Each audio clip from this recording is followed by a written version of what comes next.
All right, well, this is essentially lesson 1 on the world's most epic literary treasure hunt. You are with me. I am a licensed social science and English teacher, and I am a prophet of Yahweh, the Father of Jesus Christ, and sometimes he talks through my face, so he's here with us too. I won't be saying anything that, God doesn't let anything come out of my mouth that he hasn't chosen since it started for me. So whatever I say, whether right or wrong, is what God wants you to hear. So, but please follow your own spirit. If anything rubs you wrong, offends you,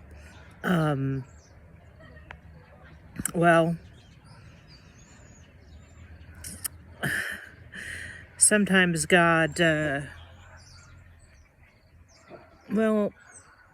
don't even know how to say it. So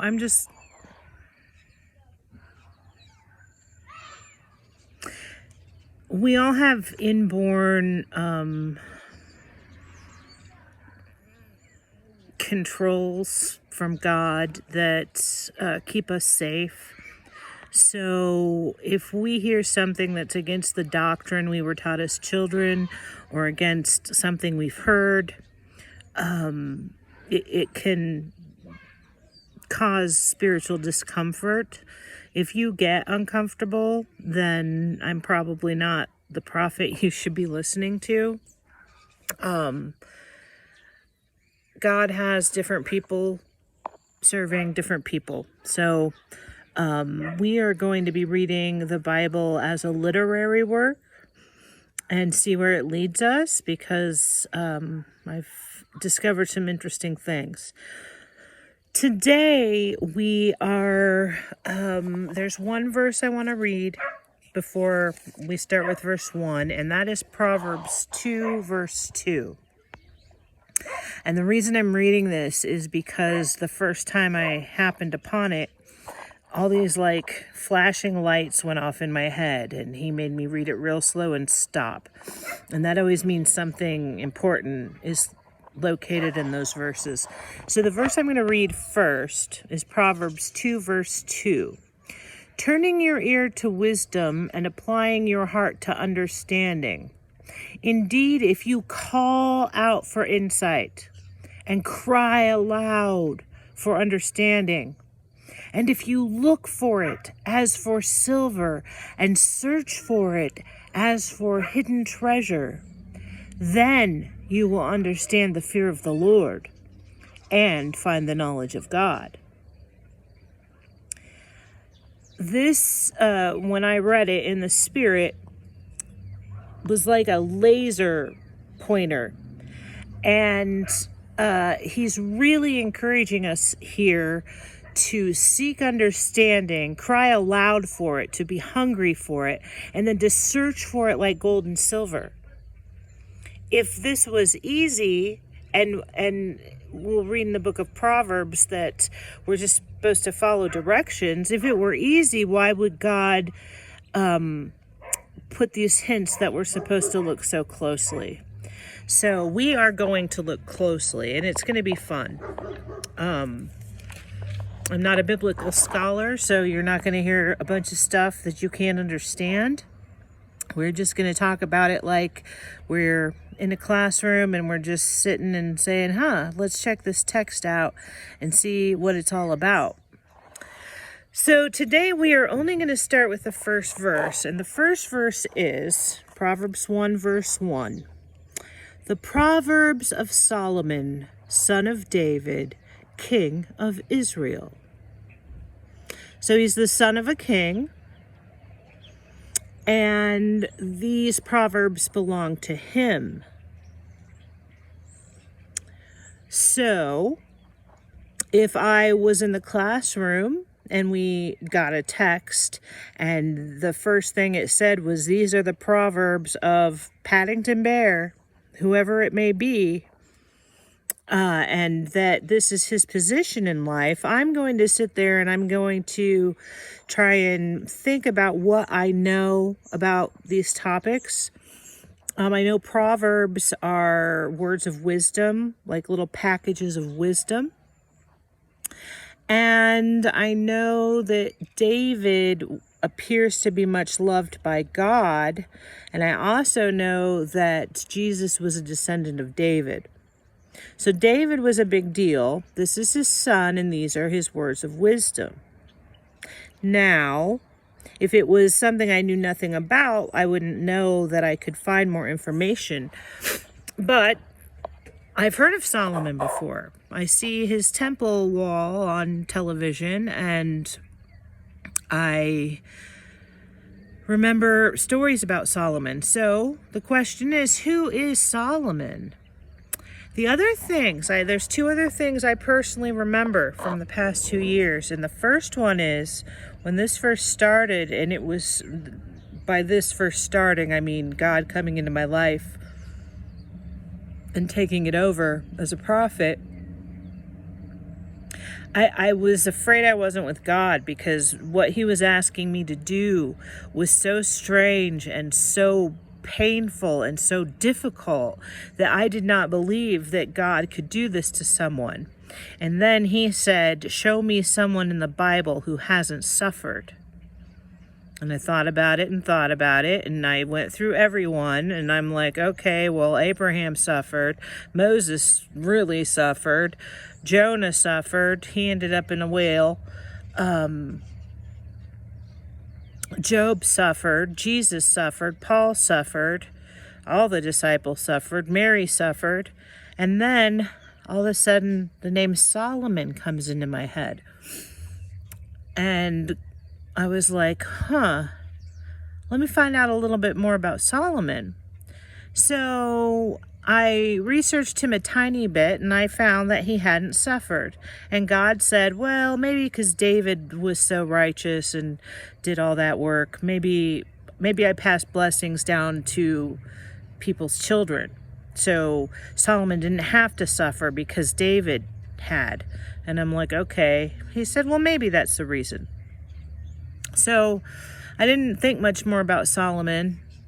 I was just a little jealous that Solomon had it so easy and he was making it really hard on me. So there's one other thing I knew about Solomon. Oh, and the very first time I read the Bible, because after God came to me, he said, you need to start reading the Bible. So I opened up the Bible and I read about Solomon. And I got to the last, it was a chapter in 1 Kings. And it was like what happened to Solomon. And then it said he had all these wives. And then he eventually started worshiping some of his wives' God. And he turned his back on God and walked away from him. End of story.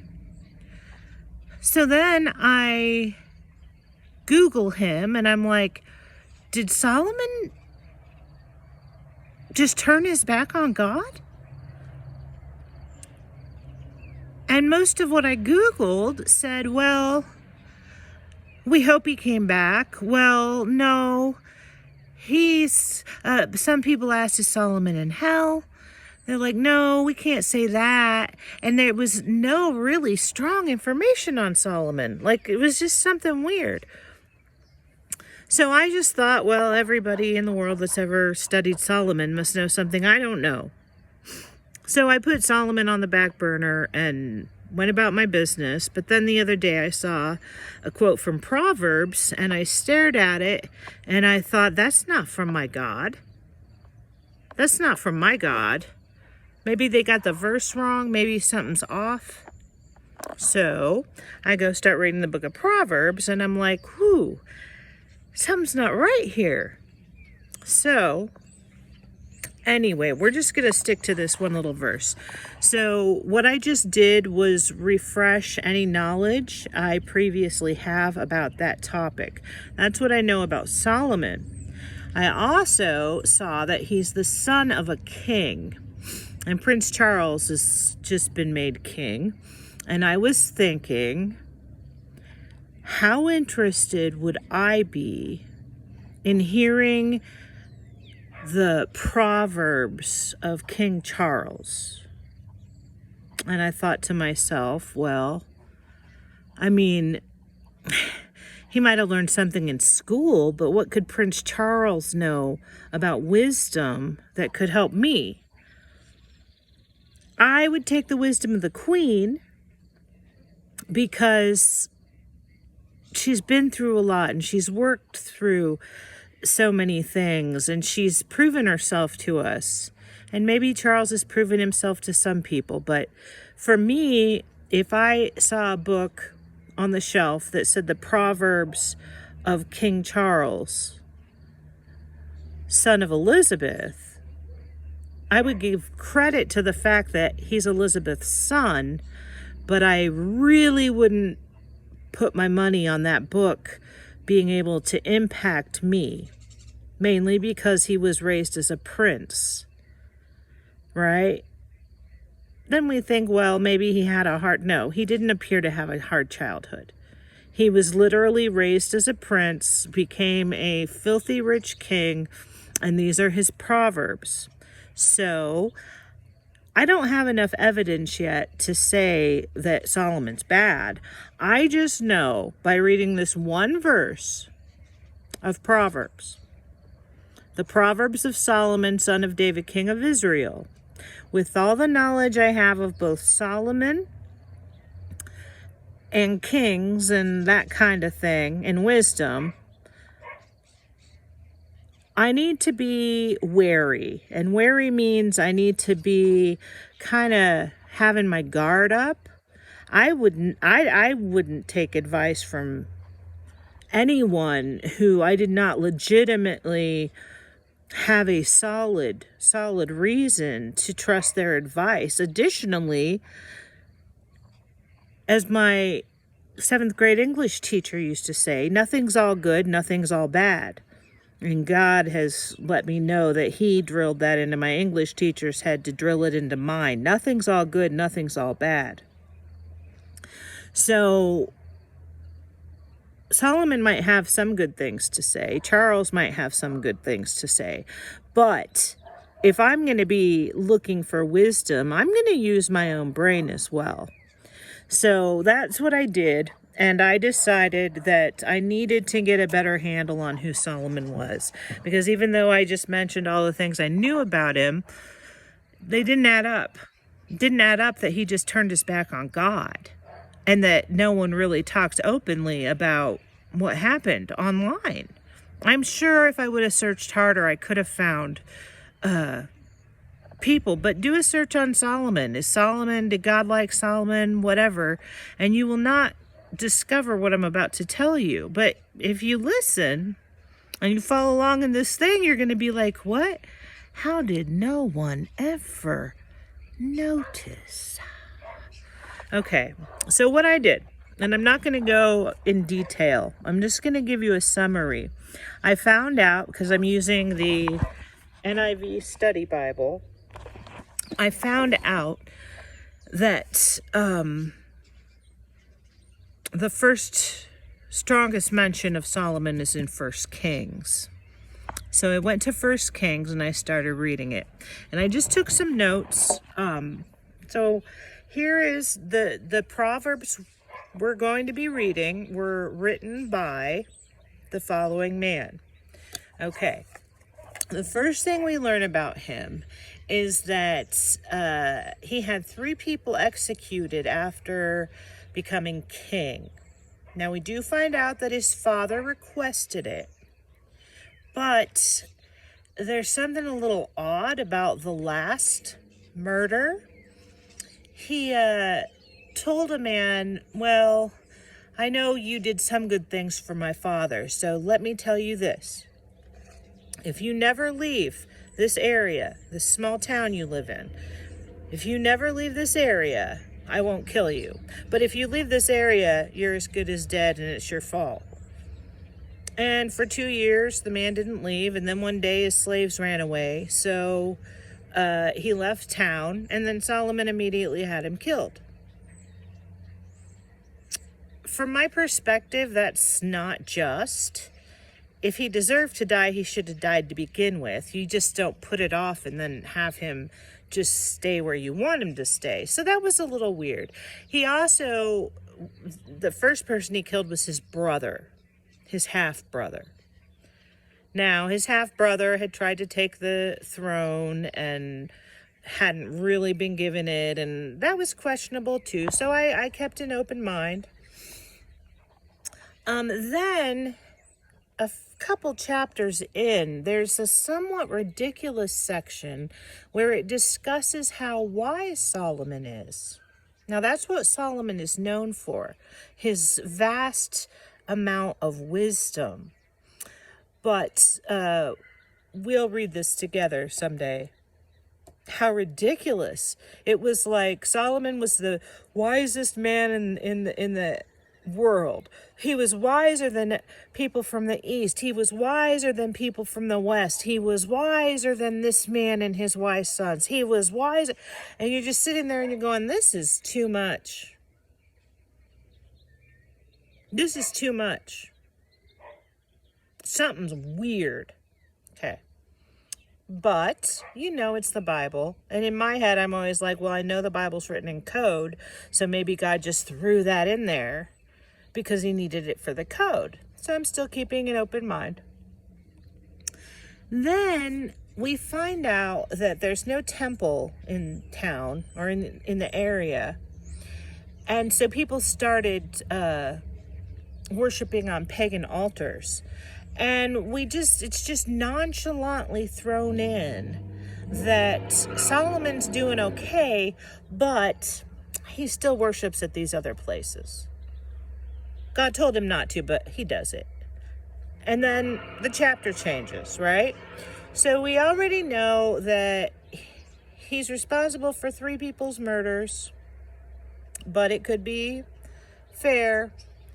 The way he's spoken of is a little over the top, and we know that he's burning incense and sacrificing animals at unholy places. That's in chapter 3, verse 3.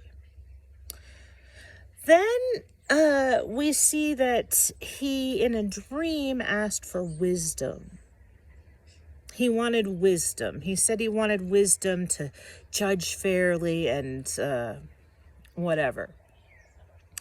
And then we hear that God granted him great wisdom.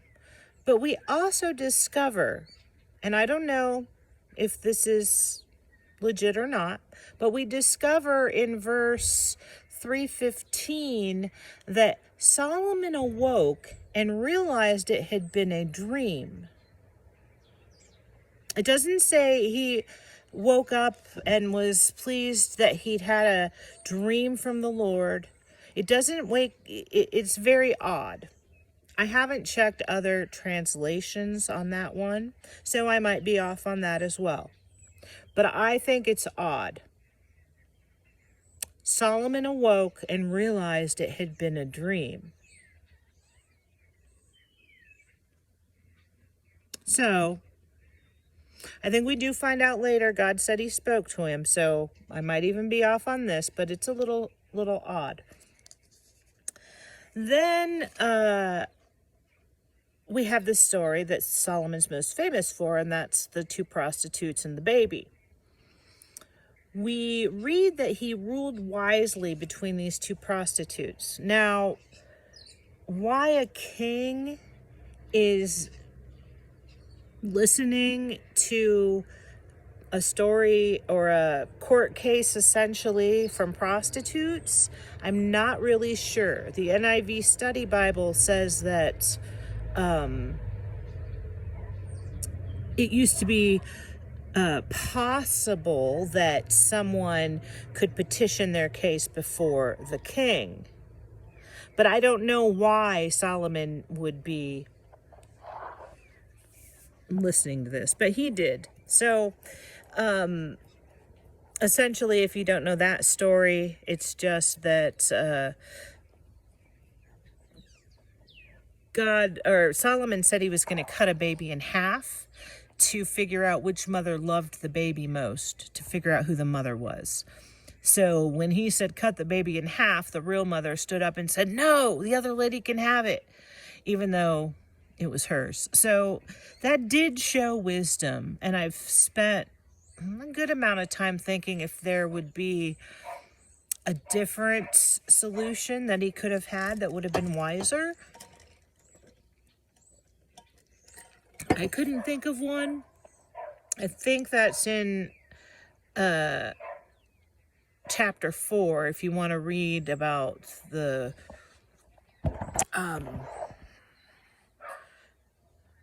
his wise ruling between the prostitutes. After he did this ruling of the prostitutes, his reputation was solidified. See, he just had me think, why would a king like Solomon be listening to a simple case between two prostitutes? I can't think of a reason, especially when you read about how he lived, right? So God just had me think, it said that this ruling solidified his reputation.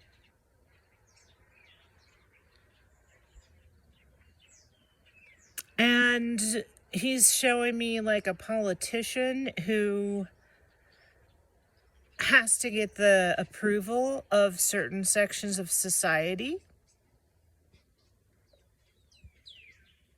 See, this is new. He hadn't told me this before. If someone wanted to look wise in front of their people and wanted their people to have deep respect and feel kinsmanship with, if you were from the level of society that had prostitutes, see, I don't want to stretch this too far, but it doesn't make any sense that Solomon's ruling in between prostitutes. But it does make sense that Solomon would have this huge setup to get word out about how wise he is. And then it said it solidified his reputation. See, this whole, we're reading Proverbs. This is from 1 Kings. I need to do more research on that. See, God will give you an idea. So now I'd have to go back and I'd have to look at that section very carefully to see if there's evidence that what God just made me think could be a possibility. I need to find out if there's no possibility. So if somewhere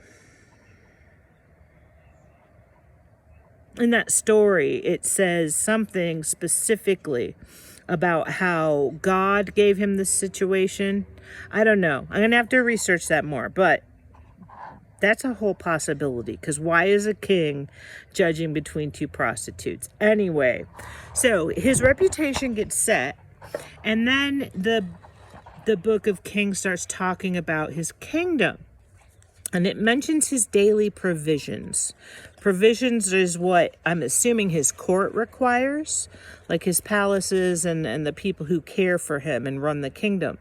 His daily provisions include 30 cows, 100 sheep and goats, as well as other animals, 15.5 tons of the finest grain. Like, this is huge. Like, they are eating, it's a lot. But, you know, it's the olden days. It's the ancient times. Who knows what they did? But it felt like a lot. And it was the finest grains. Then it says society is relatively peaceful under his reign. That felt good. I do know, however, that God would have been in charge of that, not Solomon. I think he also starts building some military ships at this time. That might be later. I don't know. Well, then, after everybody thinks Solomon's this wise king and he has a running kingdom, he finally decides to build the temple. So he starts building it. And he says he's going to build it because he's so thankful that God gave him peace on every side. So he knows God's responsible for the peace in the kingdom. So then he gets himself at least 30,000 Israeli slaves. In several places, it's called forced labor. And we read the heading about how he starts building the temple. And then it gives the measurements. 60 cubits long, 20 cubits high, and 20 cubits wide and 30 cubits high. And then God promises him, if he obeys all of God's commands, God will not desert Israel. Then we read that it's time for Solomon to build his palace. Now, he just built the temple. We find out how big it is, and we also find out that it took 7 years. Then in the next chapter, he starts building his palace. And his palace is 100 cubits long, 50 cubits wide, and 30 cubits high. So we see that his palace is bigger than the temple. Then we see he also made a palace the same size as his for his wife.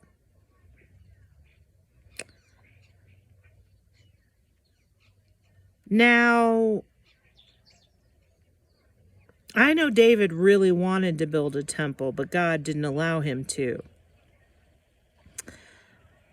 And here Solomon finally has the resources and the peace to be able to build the most amazing temple ever for everything God has given his family and his peoples. But he builds, let me see, it's about 40% bigger, his palace. And his palace took 14 years. So he spent 7 years building the temple of the Lord and 14 years building his own palace. If I was the Lord, I'd be a little offended. It doesn't say God is offended. It just brushes over it. But why is this dude, the whole country is waiting for this temple? We know this because everybody was worshiping in these places God said they weren't allowed to worship in, that Solomon was still worshiping in anyway. But he makes 2 palaces bigger than the temple. Okay. Moving on to the next thing we find out. We find out in a very nonchalant way that Solomon offers the minimum amount of sacrifice and worship each year. It says he worships, I think, 3 times a year, and this fulfills God's command.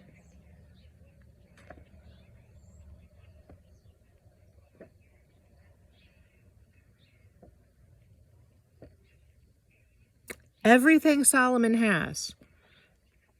And the book about him says that he merely fulfills God's command of worshiping 3 times a year. Okay, let's see. Then we find out in the beginning of 1 Kings, there's talking about this man who helped Solomon do all this building and gave him gold and gave him all this stuff. Then we find out that Solomon gave this man some land to show his appreciation. And the man saw the land and said, "What is this?" And then named it good for nothing, which in the Bible was cobble, good for nothing. And then just skips over that. So he wasn't faithful to the person that helped him. We also know that when Solomon first opened the temple, a dark cloud filled it so that all the workers and everyone, the priests, had to get out for a while. Now, I wasn't studying 1 Kings. I just wanted to find out if I can trust these Proverbs of Solomon. Can I trust that this man who turned his back on God should be listened to? because everybody's listened to him. Spare the rod and spoil the child. Oh, God wants corporal punishment. Well, is it God or is it Solomon? We're going to find out. So, this dark cloud fills the temple, but I didn't read it close enough to understand if that was good, if it was bad. I just felt weird about it. Then, right there, it says Solomon receives yearly gold in the amount of 666 talents. Talents was like their dollars. Why would God, I know the Bible was written by God, why would God say that he got yearly gold in the amount of 666 talents? Because then it says, and he had some other sources of money. So it was clear the author, and I'm going to start saying that, God is the author of the Bible. When you teach English, you're always talking about the author. Why would the author, God, want us to know that Solomon got 666 talents? We don't know. We find out that all the times God appears to talk to Solomon, all the promises God makes him are based specifically on Solomon remaining faithful, not turning his back on God, and not worshiping other gods. Following his commands, not worshiping other gods. God never gave him any kind of clue that anything was guaranteed. It was always based on this, if you do this. Then, in the New International Version notes, it said that right after Solomon dies, there is a civil uprising. And the main cause of this civil uprising was the forced labor. Apparently there were tens or hundreds of thousands of people that Solomon had forced into slavery. And upon Solomon's death, there was a civil uprising. So that doesn't tell me that people were necessarily happy when Solomon was king. What it tells me is they were frightened. They weren't going to have an uprising while he was on the throne. And there's record of how much money he spent on shields and chariots, and he was well armed. So just because there was peace in the kingdom does not necessarily equate that his citizens were happy. If there's a civil uprising right after you die, you need to find out what the problem was. Then we find out that Solomon had 700 wives, 300 concubines, and that he knew God had forbid these marriages. God had outright forbid his people from marrying these groups of people, but it said Solomon didn't anyway, and he was just so in love with them. And then at the end of this little section, it's very subtle, but it says Solomon, this is in quotes, turned away from the Lord and followed other gods. He was the wisest, richest man that ever lived. But in the end, after having encounters with God and being given all of this from God and having his father love God, he just turned away from the Lord and followed other gods. Then we also, with the study Bible, learn that 1 Kings was written from something called the Annals of Solomon. And that's actually in the Bible, the name of the book, the Annals of Solomon. It's in the New Testament. So the Annals of Solomon were famous. They've been lost. We don't know what was in them. but we do know who wrote them, and it was someone from the court of Solomon, which makes it highly likely that it was a form of him creating his, what's that called at the end of your life? It was propaganda for himself. So that made me think, when I read about how ridiculously wise Solomon was, that was from the Annals of Solomon. That was written by one of his contemporaries who worked for him. So we got a lot of questionable things going on here. The other thing I remembered before I even got started with Proverbs, I'm still on verse 1, the Proverbs of Solomon, son of David, king of Israel, was I remember 1 Corinthians is a strong book of the Lord's for these end times. And I will not forget the verse that says, I will destroy the wisdom of the wise. The intelligence of the intelligent I will frustrate. And then I'm remembering a few other verses where the New Testament says Jesus is wisdom. Somewhere, several places in the Old Testament, it says God is wisdom. So I'm really curious as to what kind of wisdom the son of a king can offer up. Considering that from what we find out about him in 1 Kings, he's not a righteous dude. He's not who we thought he is. Now, we often say to ourselves, well, those were biblical days. God must have felt differently.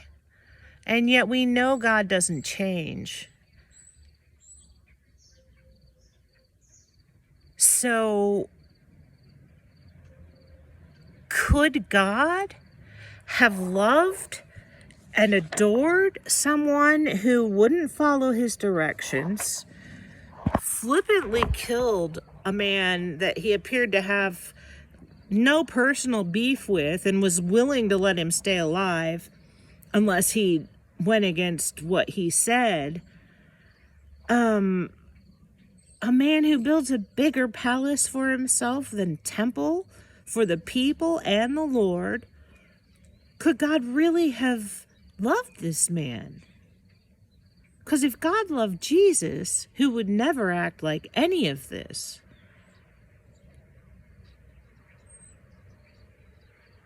who is God? No, there's no way God could have. Read 1 Kings. I think it's like the first 6 chapters.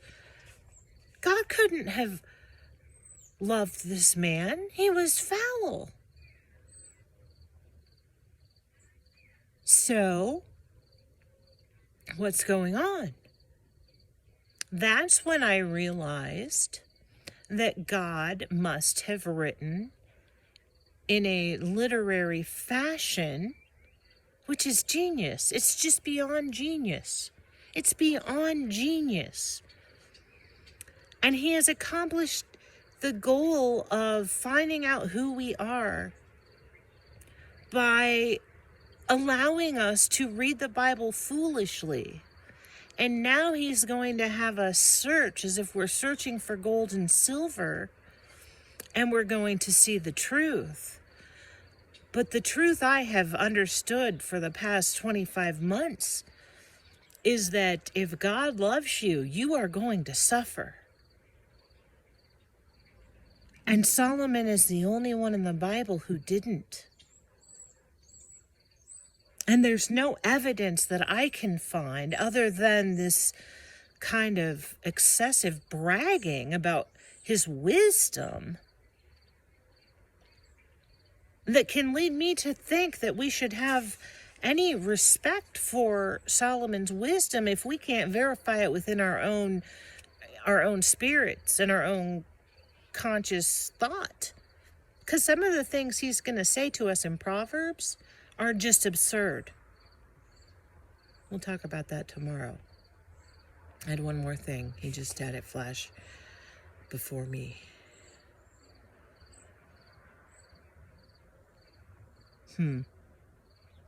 Well. Oh.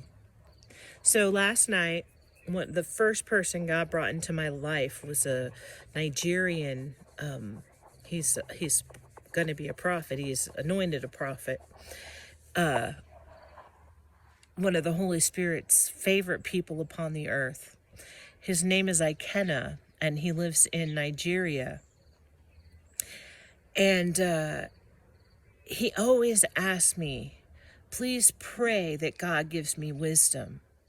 And last night, out of nowhere, we just ended up talking. We hadn't talked for a couple weeks. After I'd done all this research on Solomon, he says, please pray that God gives me wisdom. And then God had it hit me in the head or hit me in the face. I cannot ask for true wisdom, godly wisdom. Solomon wanted worldly wisdom.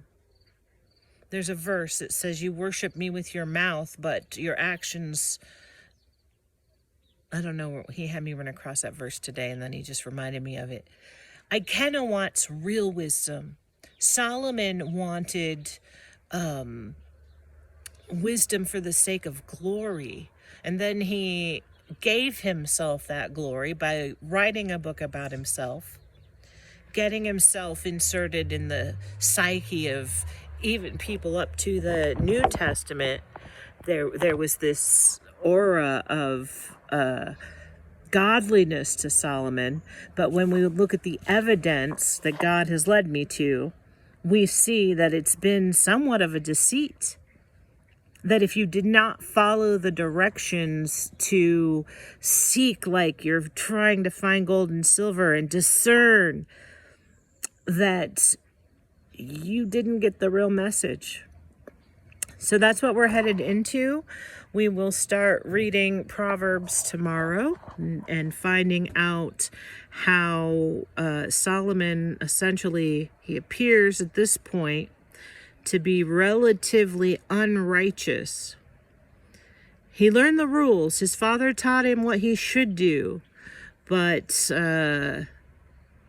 what kind of wisdom comes from a man like this? We'll find out. All right. Well, God bless you all. I hope you enjoyed that. It felt so good to teach. I don't know if anyone cares. And I'm going to try and get at least one of my students who I think might enjoy this to watch this. And I'll just pretend that I'm teaching for him. I hope that I get to continue this. Anyway, God bless you all, and we will see you on the next installment. Amen.